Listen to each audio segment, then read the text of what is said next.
오늘은 빌라델비아 교회에 대해서 말씀을 드립니다. 그 전에 아시아 7교회에 대해서 우리가 살펴보는 중에 종려주일과 부활주일 2주를 특별 절기 설교를 하고 이어서 오늘 6번째 교회입니다. 7교회 중에서 6번째 교회 빌라델비아 교회에 대해서 잠깐 말씀을 드립니다. 이 빌라델비아라는 지역은 여러분은 안 보이시겠지만은 내륙 깊숙이 있습니다. 산속 고원지대에 있는 하나의 성읍입니다. 이곳은 포도 농사를 짓고 목축을 하는 그런 지역입니다. 또는 다른 지역과 조금 특이한 점이 있다면 이 지역은 지진이 자주 발생하는 지역이라고 합니다. 그래서 늘 불안에 무서움에 시달리며 살고 있는데 그 당시의 역사가의 기록에 의하면 어느 집도 벽에 금이 안 간 집이 없다 할 정도로 큰 지진도 있었지만은 작은 지진은 늘 일상생활 속에서 일어나는 그런 지역이었다고 합니다. 또 다른 지역과 마찬가지로 그 당시에 신전들, 이방 우상을 섬기는 그런 신전이 많았던 지역입니다. 이런 지역에 이제 빌라델비아 교회가 세워져서 이제 하나님의 예배하고 하나님 말씀을 순종하는 그런 교회였는데 규모는 적은 교회입니다. 역시 교인 수도 얼마 되지 않고 재정적으로도 열악한 그런 교회입니다. 그렇지만은 7교회 중에서 책망이 없어요. 이 빌라델비아는 너희 교회는 내가 특별히 잘못했다고 내가 책망할 일이 없다. 오로지 너희 교회는 칭찬만 받는 교회. 7교회 중에서 유일하게 서문학교회하고 이 빌라델비아 교회만 책망이 없고 칭찬만 듣는 교회의 모범이 되는 교회 중에 한 교회였습니다. 흔히 교회를 우리가 힘있는 교회이다 그러면 3가지 기준이 있습니다. 첫째는 교인 수가 많아야죠. 그런데 이 빌라델비아 교회는 교인 수가 적었다는 겁니다. 두 번째로 교인이 많이 나오면서 그 교인의 사회적 지위가 높은 사람이 그 교회에 나오면 그 교회는 힘있는 교회라고 세상 사람도 인정하죠. 국회의원이 나온다든가 하다못해 군수님이라도 그 교회에 나오면 세상 사람들이 그 교회를 힘있는 교회다 하고 눈여겨 볼 수가 있습니다. 세 번째로는 재정이 많아야 또 힘있는 교회라고 합니다. 그러나 이러한 교인 수든 어떤 사회적 지위든 재정적으로든 빌라델비아 교회는 아주 열악한 그런 교회였습니다. 그럼에도 불구하고 우리 주님께서는 너희 교회가 진실한 교회다. 내가 기뻐하는 교회다. 어떻게 책망할 것도 없고 흠잡을 데도 없는 교회다. 이처럼 칭찬을 해주는 교회가 됐습니다. 우리 교회도 이런 교회를 본받으면 좋겠고 또 우리 개인적 저와 여러분의 믿음도 여러 가지 내세울 건 없고 부족하지만은 믿음 하나만은 우리 주님께서 너 믿음이 책망할 것이 없이 참으로 잘한다. 이런 칭찬을 받는 교회와 우리 성도님들 다 되시기를 예수님의 이름으로 축원합니다. 이 빌라델비아 교회에 예수님이 찾아오셨는데요. 이 교회에 찾아오신 예수님은 열쇠를 하나 가지고 오셨어요. 열쇠 하면 우리가 자물통으로 잠궈놓은 문을 우리가 여는 데 쓰는 그 열쇠. 예수님이 열쇠를 가지고 빌라델비아 교회에 오셨어요. 왜 열쇠를 가지고 오셨는가? 그런데 이 예수님께서 열쇠를 가지고 오셔서 말씀합니다. 내가 한번 문을 닫아서 열쇠로 잠가버리면 어느 누구도 이 문을 열 수가 없고, 내가 이 열쇠로 풀어서 문을 열면 어느 누구도 그 문은 닫을 수 없다. 이 땅에서도 우리가 귀중한 건 금고에다가 보관하고 또 여러 가지 장치 안에 보관하고 열쇠로 잠가 놓습니다. 그런데 간혹 보면 금고도 털리는 경우가 있어요. 아주 전문가들이 하여튼 금고도 털어가고 은행의 어떤 귀중품도 가져가는 그런 일이 있습니다. 그러나 하나님, 예수님께서 한번 열쇠로 닫아버린 건 이 세상에 어느 누구도 절대 열 수 없어요. 이건 하나님께서 잠궈버린 문이기 때문에 그렇습니다. 또 예수님께서 열으시면 절대 어느 누구도 닫을 수가 없습니다. 이것은 하나님의 전지전능하심을 우리 인간은 절대 그것을 변개할 수 없다는 것을 말씀합니다. 그래서 열쇠를 가지고 오신 예수님께서 바로 이 빌라델비아 교회에 와서 말합니다. 내가 내 앞에 문을 열어놓았다. 문을 열어놓았다고 말합니다. 그리고 내가 문을 너희 교회는 열었으니 능히 닫을 사람이 없다. 그렇습니다. 하나님이 열어놓으신 문은 절대 어느 누구도 방해하거나 닫을 사람이 없습니다. 오직 예수님만이 그 열쇠로 문을 열고 닫을 수 있는데, 요한 이 빌라델비아 교회에 예수님께서 너희 교회는 내가 문을 열어놓는다. 이런 문을 연다는 것은 중요한 의미가 있겠죠. 첫째는 구원의 문을 너희 교회는 열어놓겠다.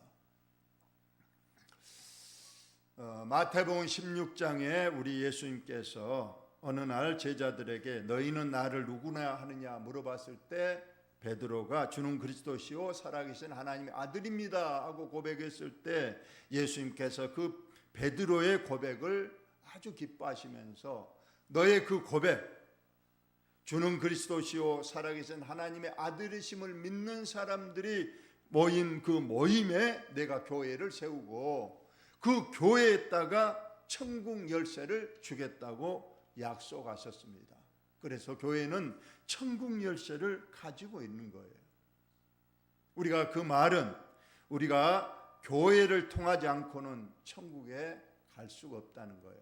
왜냐하면 절대 천국은 어떤 내가 세상에서 착하게 산다고, 세상에 좋은 일을 많이 했다고, 어떤 나라를 구했다고, 어떤 일을 행해도 그런 인간의 공로 가지고는 절대 천국의 문을 열 수가 없습니다.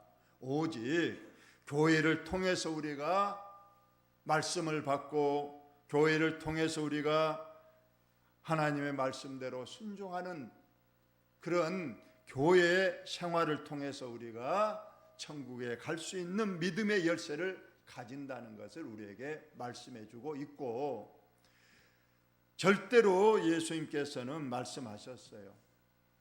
절대 천하 어떤 이름으로도 구원을 받을 이름을 주지 않았다. 오직 구원을 얻을 수 있는 이름은 예수 그리스도 한 분뿐이라고 아주 잘라 말씀했어요. 이것이 진리요. 우리는 이걸 믿습니다. 천국 가는 길이 절대 많은 길이 있는 게 아니에요. 우리는 예수 그리스도 그분께서 주신 교회에 주신 천국 열쇠, 그래서 우리는 끝까지 믿음의 생활은 교회를 통하고 교회를 중심해서 우리가 믿음 생활 잘하다가 주님 나라에 가면 주님께서 그때 우리의 믿음을 인정하시고 천국의 문을 열어주신다는 그러한 말씀입니다. 그래서 빌라델비아 교회, 너희 교회는 절대 책망할 것이 없고 내가 구원의 문을 열어놨으니 너희 교회에서 믿음 생활하는 사람은 다 천국에 가게 된다는 것을 오늘 말씀하고 있습니다. 우리 주님께서는 또 우리가 하는 일에 또 문을 열어주신 경우가 있습니다. 이 땅에 살면서 우리가 문이 닫혀졌다, 어떤 일들이 도저히 해결할 기미가 안 보인다, 이랬을 때 우리가 그 문을 여시고 그 문제를 해결할 수 있는 분은 바로 우리 주님이 오셔서 그 문을 열어서 해결할 수 있다는 것을 말하고 있습니다. 그 꽉 막힌 홍해 바다를 우리 주님이 열으셨잖아요. 나사로의 그 죽음의 무덤 문을 우리 주님이 가서 여셔서 죽음에서 나사로를 살라내신, 이런 것들이 바로 문을 여시는 하나의 예시로 볼 수 있습니다.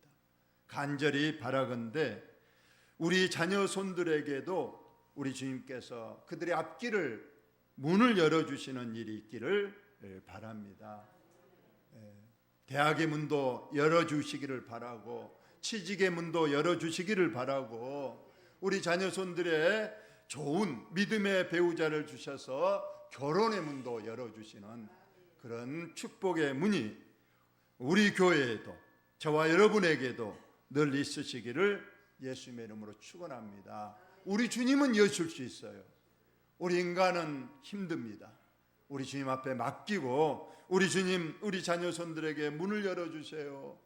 우리가 기도할 때에 우리 하나님께서 문을 열어주신 줄로 믿습니다.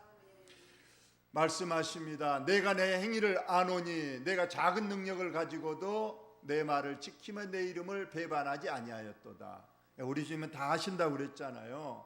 우리 교회의 형편과 처지도 잘 아십니다. 또 저와 여러분의 믿음도 잘 아십니다. 그러면서 너희 교회에 칭찬을 빌라델비아 교회에 합니다. 내가 너희 교회의 형편과 처지를 잘 안데 너희 교회가 작은 능력을 가지고도 내 말을 지키며 내 이름을 배반하지 아니하였도다. 작은 능력입니다. 아까 말했죠. 큰 교회로서의 요건은 하나도 갖추지를 못했습니다. 교인 수도 많지 않았습니다. 교회 다니는 성도들의 사회적 지위도 없었습니다. 재정적으로 열악했어요. 그런 가운데서도 오로지 그들은 믿음 하나만으로 굳건히 그 당시에 믿음의 박해를 이겨나갔던 겁니다. 그들은 믿음 하나, 하나님 살아계신다, 하나님은 나를 도우신다, 하나님은 내가 천국 가면 멸류관 주신다, 이 확고한 믿음으로 그 어려운 그 당시에 교회에 나가면 박해도 받고 여러 가지 손해도 입고 세상 사람들로 조롱을 받고 했지만은 그 내 이름을 배반하지 아니하였도다고 했어요.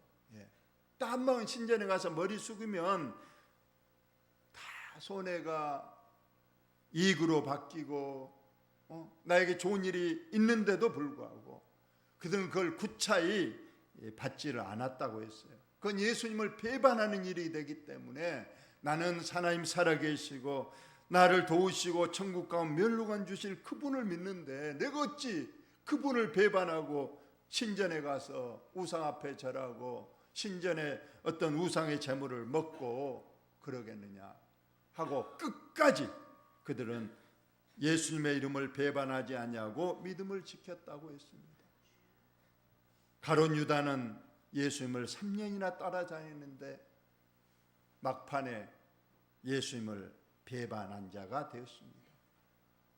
니골라라는 7 집사, 사도행전에 보니까 7 집사를 뽑았습니다. 가장 교회의 중심적 인물인 7 집사, 스데반 집사님, 빌립 집사님, 니가노로, 마지막으로 이 니골라가 집사로 세움받았어요. 얼마나 믿음이 좋았습니까? 그들은 믿음도 좋았고 세상 사람들로부터 칭찬을 받는 아주 인격적인 사람이어서 7 집사를 세웠습니다. 믿음 생활 잘했어요 다. 그런데 니골라는 요한계시록에 보니까 니골라 당을 만들어서 예수님을 대적하는 자가 되고 말았다고 성경이 기록하고 있어요. 배반을 해버린 거예요, 예수님을. 사도 바울도 데마라는 사람을 늘 칭찬했어요. 데마가 나의 곁에서 나의 어려움을 돕고 나의 그 험난한 길을 함께 가주면서 나에게 큰 힘이 된다. 데마가 나를 많이 도와주고 있다. 그렇게 하시다가 사도 바울이 죽음 직전에 쓴 디모데후서 4장에 보니까 데마가 세상을 사랑하여 나를 버리고 데살로니가로 가버렸다, 이렇게 말하고 있어요. 그 믿음 좋은 사도 바울을 도왔던 데마. 그런데 막판에는 결국은 예수님을 배반하고 세상으로 가버렸다고 기록하고 있습니다. 저와 여러분, 오늘 빌라델비아 교회에 끝까지 예수님을 배반하지 아니하고 끝까지 멸류관을 붙잡는 저와 여러분의 믿음 생활이 꼭 되시기를 예수님의 이름으로 축원합니다. 마지막으로 한 가지를 봅니다. 다 같이 읽겠습니다. 시작. 내가 속히 오리니 내가 가진 것을 굳게 잡아 아무도 내 멸류관을 빼앗지 못하게 하라 했습니다. 우리 주님 다시 곧 오십니다. 이제 오실 때가 아주 가까웠다고 합니다. 이럴 때일수록 우리가 정신을 차리고 믿음 생활에 최선을 다해야 됩니다.